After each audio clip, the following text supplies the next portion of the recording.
Let's hear from the Premier. Well, Linda, can I thank you as a teacher and for everything that you do, because there's nothing more important than giving our children the best educational outcomes and the best start in life. When it comes to teachers, we are converting, like Labor, but 15,000 to 5,000 more into permanent teaching roles. We've increased teaching roles over the course of our time in government at double the rate of child enrolments. But in relation to your question as well, we've got to get back to basics.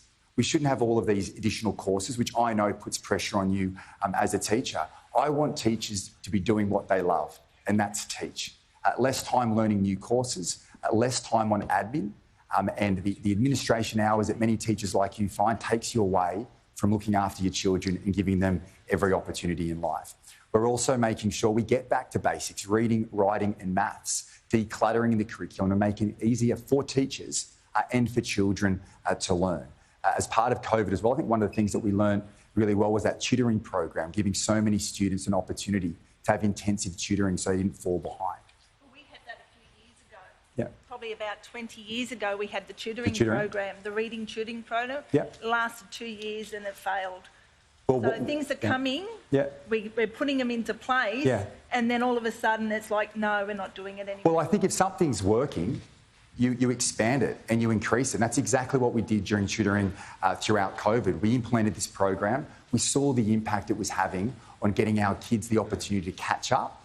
And that's why we've doubled down, increased that program to give so many of our students that opportunity to learn more, to catch up and do better. And we want our children to leave school with the best education possible. We've got to have a simpler curriculum, get back to basics. That's what we've done in terms of the curriculum changes in primary school, which are going to roll out into secondary school. And I think that will make a real difference, not just for our children, but make it easier for teachers as well, get them away from admin, get them away from new courses and doing what they do best, exactly what you do and teach our children. Premier, thank you. Linda, thanks so much for that. Janine, with our next question. Thanks, Janine.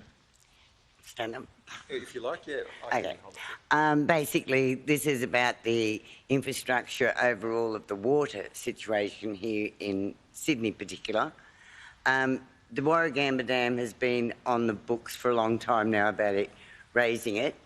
I've never felt that it was good because the dam itself is old and whether it can support the extra weight that you're talking about with raising it. But there is not. We keep building all these suburbs and everything, and there is not the infrastructure in the water and the sewerage, and I'm not blaming Sydney Water for this, this is just overall should be done in our city. And all we do is keep expanding and expanding, bringing more people in. Fortunately, just here in Penrith, I know where the trotting club is, they were going to put up 3,000 units. And I can only say thank God they didn't do that, because as it is now, I live in that plane, and when it rains, the toilets fill up. 3,000 more toilets in there I would have been slopping around my house in it. So this is where they're wrong. I mean, they actually thought of doing that, and I will thank Stuart Ayres because he got on board about not doing it, and he got my vote straight away on that one. But we need to really get this situation of the water and the sewage here for Sydney fixed. Okay, let's go to the Premier first. Well, Janine, you've raised a couple of issues there, and in my time as Premier over the last 12 months, I've spent over a month in communities in regional New South Wales and Western Sydney that have been impacted by flooding. And the devastation, the loss of life, the impact on properties has been immense, and it's been a very challenging time. Now, one of the things I instigated was a review and a flood inquiry, and there are a number of recommendations as part of that. Now, where we differ in relation to this is, as a government, we believe in raising the Warragamba Dam wall.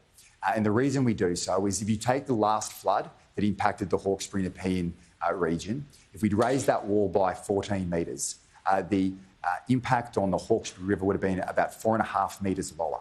That's hundreds of properties that would not have been flooded as a result of that wall being raised. But in addition to that, you're 100% correct in relation to making the mistakes of the past and building on floodplains. It has to stop. And as part of raising the Warragamba Dam wall, we are not going to change those development outcomes. You can't...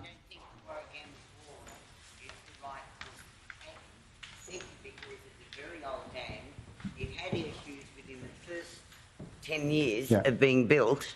They fixed it. So obviously the dam does have an issue anyway. That's a lot of water and a lot of pressure if you add another 14 metres to that wall. So, Janine, a couple of things. Infrastructure New South Wales, our infrastructure advisory body, has recommended the raising of the Warragamba Dam wall. And as part of the inquiry that we just handed down in relation to our flood response, they've recommended raising that dam wall as well. So one thing is raising the wall. The other thing is just not making these mistakes of the development occurring, new homes being built on floodplains. We need to build in safe areas. Okay, sorry, Janine, we're going to have to move on. We'll go Chris Minns. Thank you. Next.